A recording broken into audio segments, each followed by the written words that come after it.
Samsung just dropped the Galaxy Watch 8 at their Unpacked event last night, and it's got everyone buzzing. With a sleek new look, cool health features, and a $50 price bump over the Galaxy Watch 7, the big question is, should you upgrade?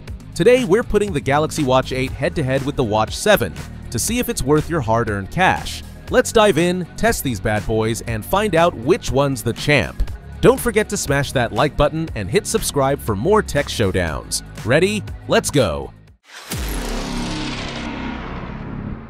First up, let's talk about looks. The Galaxy Watch 8 is rocking a brand new squircle design. That's a mix of square and circle, kinda like a rounded off square. It's 11% thinner than the Watch 7, coming in at just 8.6 millimeters, and Samsung says it's 12% comfier on your wrist. I've been wearing both for a day, and yeah, the Watch 8 feels a bit lighter and less bulky, especially during workouts. The Watch 7, on the other hand, sticks to a classic circular vibe, which still looks sharp but feels a tad chunkier. The Watch 8 comes in 40mm and 44mm sizes, same as the Watch 7, and both are made of aluminum with sapphire crystal displays that hit a blazing 3000 nits, 50% brighter than the Watch 7's 2000 nits. I took these outside in bright sunlight, and the Watch 8's screen pops a little more, making it easier to read notifications on the go. One big change? The Watch 8 has this new dynamic lug system for swapping bands. It's super quick, just pop and click, compared to the Watch 7's standard lugs, which take a bit more effort. Colors? Watch 8 offers graphite and silver, while the Watch 7 has green, cream, and silver. Which design's your vibe? Drop it in the comments. Under the hood, both watches run on the same Exynos W1000 chip, 3nm, super snappy. I didn't notice any lag switching apps or scrolling menus on either, so performance is a tie. But here's where the Watch 8 pulls ahead: storage. The base Watch 8 has 32GB, double the Watch 7's 16GB. I loaded up both with Spotify playlists and apps, and the Watch 8 handled more offline tracks without a hitch, perfect for music lovers who ditch their phone during runs. Both run Wear OS 6 with Samsung's One UI 8 watch, but the Watch 8 gets some slick new software tricks. You've got a now bar for quick info like weather or steps, plus app suggestions based on your habits. The Watch 8 also integrates Google's Gemini AI, so you can say stuff like, "Hey, find me a gym nearby," or "Start a 5K run." I tested Gemini on both, and it's the same deal since the Watch 7 got the Wear OS 6 update. But the Watch 8's setup felt a bit smoother in my tests, maybe because it's optimized out of the box. Now let's get to the juicy stuff: health tracking. The Watch 7 was no slouch with heart rate, sleep, and body composition tracking, but the Watch 8 steps it up. It's got this new antioxidant index that measures stress in your body by scanning your thumb with the heart rate sensor. Sounds wild, right?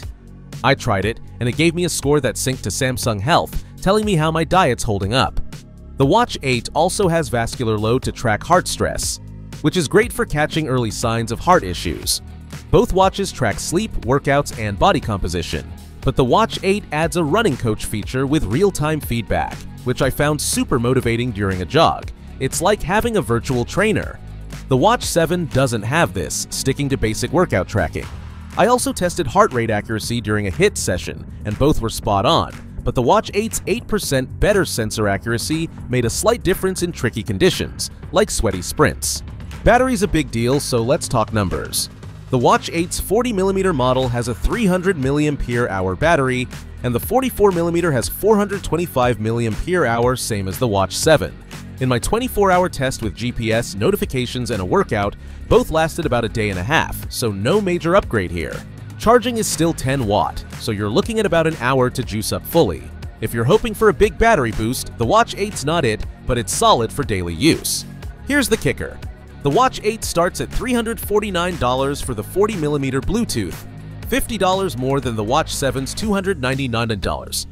LTE models and bigger sizes cost more, up to $429 for the Watch 8 versus $379 for the Watch 7.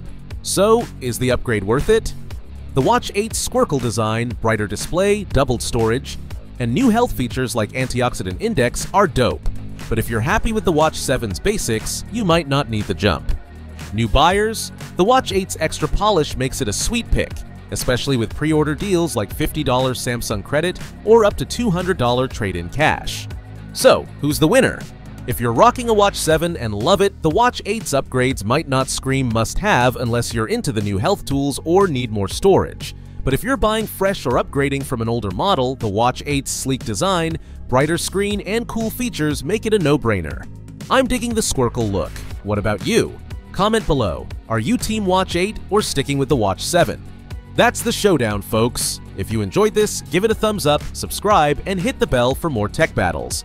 Check out Samsung's site for pre-order deals and let me know what you want to see next. Maybe the Watch 8 versus the Apple Watch Ultra 2? Peace out!